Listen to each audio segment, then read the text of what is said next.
মা, ওরা যদি এইভাবে বাইরে কথা বলে তাহলে তো আমাদের পরিবারের বদনাম হবে। তুমি চিন্তা করো না শ্রুতি। ওর স্ত্রী ওকে ছেড়ে চলে গেছে, তাও দেখো কোনো লজ্জা আছে ওকে দেখলে মনে হয়? ও বাবা, এত গল্প আছে। তুই কেন এরকম অবাক হচ্ছিস?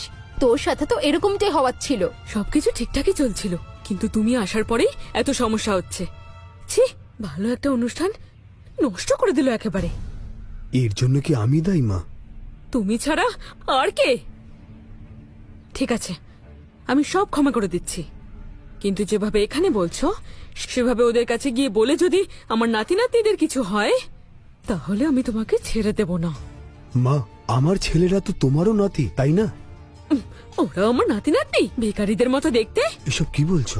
চুপ করো, সবার সামনে আমি বলছি, এখন থেকে ওর সঙ্গে আমার আর কোনো সম্পর্ক নেই। এখন থেকে ও আর আমার কেউ নয়। মা, স্নেহা, মা এমন করে কথা বলছো কেন? হ্যাঁ, তুমি না থাকলে আমরা সবাই শান্তিতে সুখে থাকতাম। মা, আমি তো তোমাদের জন্য কত কিছু ত্যাগ করেছি। আমি স্কুলে যাইনি, কলেজেও যাইনি,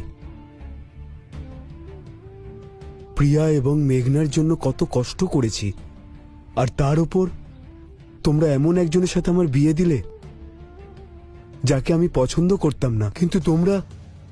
হ্যাঁ, আমি তোমার মা, আমি যা বলবো তোমায় শুনতেই হবে। মুখ বন্ধ করে এখান থেকে যাবে নাকি মার খেয়ে যাবে?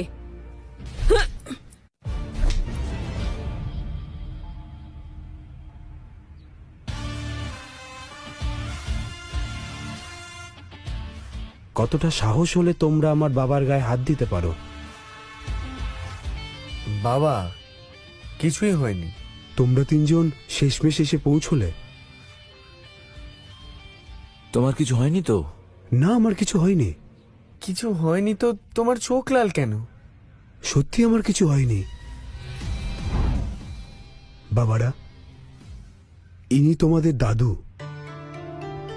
তোরা চলে এসেছিস সোনা। রাঘব, এই কি তোমার সেই ভিখারি ছেলেরা?